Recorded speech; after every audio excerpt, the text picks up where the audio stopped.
Hello guys, so ito na yung final na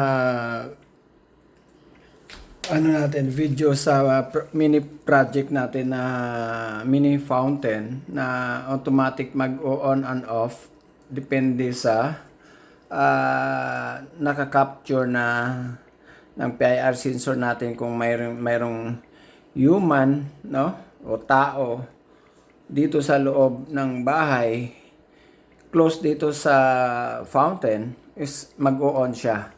Then after like wala ng tao, after 2 minutes mag-o-off siya, no? Ano ba ang operation itong PIR sensor natin? Ngayon nyo ito, may dalawa siyang control, no?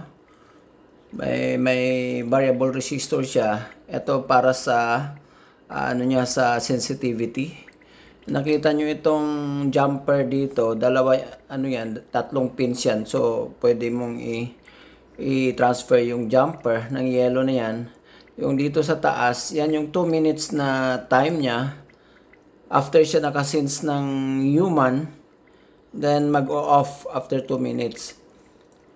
Now, magkaroon muna siya ng delay after siya mag-on uli. Pag dito ang jumper sa taas. Pag ito ngayon yung jumper natin, minog natin sa like ito 1, 2, 3 sa pin 2 and 3. Pins 2 and 3. Yan yung jumper natin. Ang ang function niya ngayon is pag nakasense siya ng human, no? Is mag-o-on siya, then 2 minutes timer. So while nakakasense siya ng human, no? Halimbawa, mayroong tao dito, so nasisense niya ang presence ng tao or human, no? So tuloy-tuloy na mag-o-on siya. So 2 minutes plus 2 minutes plus 2 minutes ganon, no? So habang nakakasense siya, hindi siya mag-o-off. Whereas kung dito sa taas yung jumper, kahit may human, basta after 2 minutes mag-o-off siya, then magkaroon siya ng delay, then saka siya mag-o-on uli. So ibig sabihin mag-o-off talaga siya. So ito gusto natin na habang mayroong tao, no, tuloy-tuloy yung function niya. Pero pag wala na, saka siya after 2 minutes saka siya mag-off. Okay? Then ito naman yung relay natin. May dalawa siyang LED display, yung power display niya at saka itong green, ibig sabihin active siya, no? Now, dalawa rin ang option dito. Dito, hindi na makita kasi. I-off natin yan. Yan sa terminal dyan, mayroong isa dyan is input galing dito sa PIR sensor. Itong white, no? Ito supply itong black and red. So, papunta yan sa in ng sensor ng relay. No, itong relay natin, may dalawang option din. Mayroon din siyang jumper dito. Nakita yung jumper. Yan yung yellow. Paring-pareho din dito sa jumper sa PIR. 3 pins din. So, pag dito siya sa, let's say, pin 1, 2, 3. Sa pin 1, 2, pins 1 and 2, yan yung active high siya. Meaning, itong trigger niya, magte-trigger siya from sensor kung, let's say, sa digital is 1, no? Naka-high.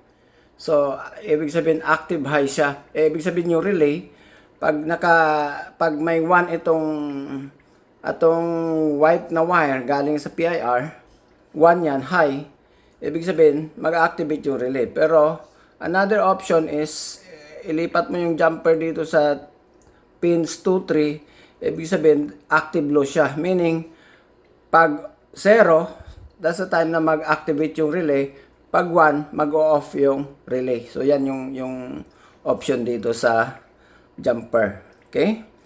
Then, okay na tayo dyan. Then, nilagay natin dinaan natin dito ang supply ng pump natin dito sa normally open. At saka common yan. So, itong isa dito, yung walang connection is normally closed yan. So, normally open at saka common. Diyan natin dinaan yung isang linya ng supply papunta sa water pump, yung sa ilalim kanina na water pump. Okay, so ito naman yung supply natin. Siyempre, standby yan, dire-diretso lang yan, no? Para yan dito sa relay at saka sa sensor, itong isang supply.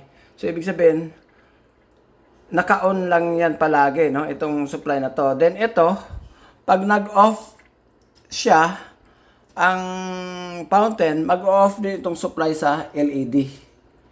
Okay? Ito yung supply ng LED. So, ibig sabihin, magsasabay ito mag-off sa water pump. Yung dito sa ilalim, no? Hindi pwedeng sabayin. Bakit? Ask niyo bakit dalawa yung supply? Supply dito. Kasi standby itong isang supply. Standby power to.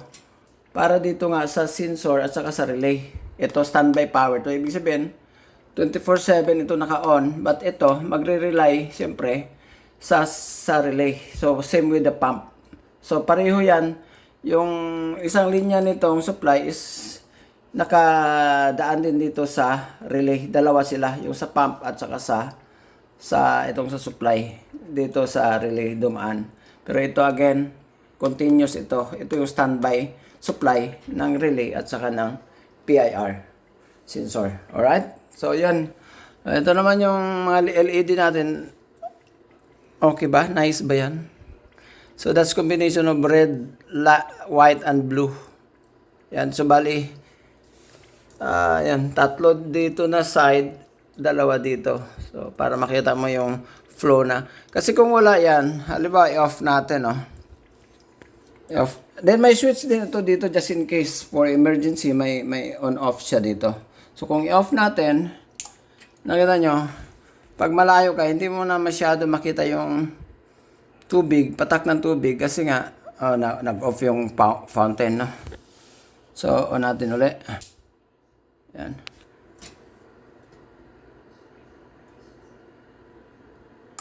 Yan. Diba?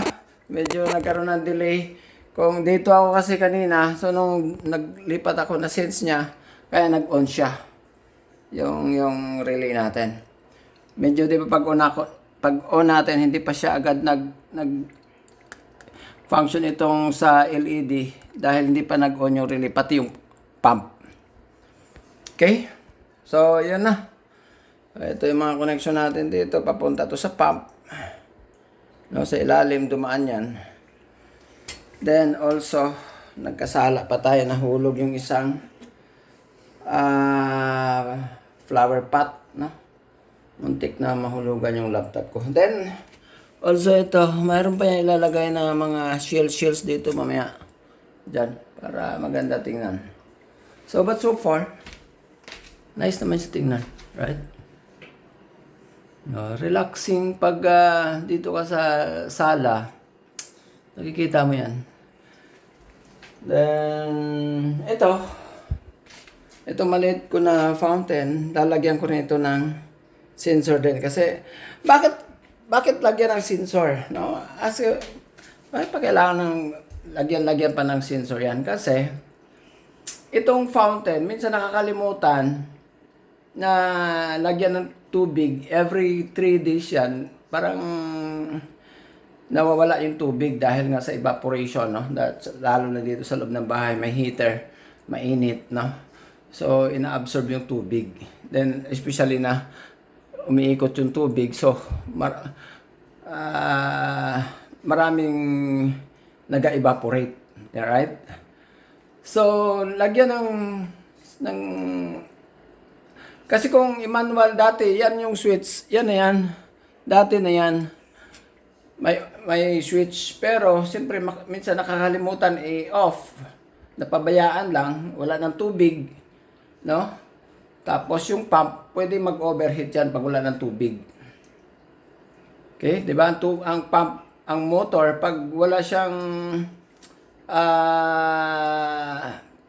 kumbaga pina-process, parang kahit anong motor, no? Na hindi umiikot is pwede siya mag-overheat. So ito, umiikot yung pump pero wala siyang tubig.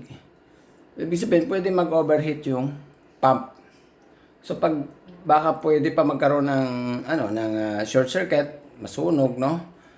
So although may switch, pero siyempre pag walang tao, ang switch hindi man magte-trip off yan, no? Wala ding breaker dyan. Kasi maliit lang naman ang circuit, no? No need na lagyan pa ng mga breaker. So, eto na lang, yung, kumbaga, para hindi rin yung bugbog yung water pump, na kung wala namang tao, mag-off lang siya, no? Hindi siya na tuloy-tuloy na ganyan, wala namang nakatingin o wala namang tao na maka-appreciate, no? So, kaya dapat mag-off siya. Alright? So, yun ang purpose.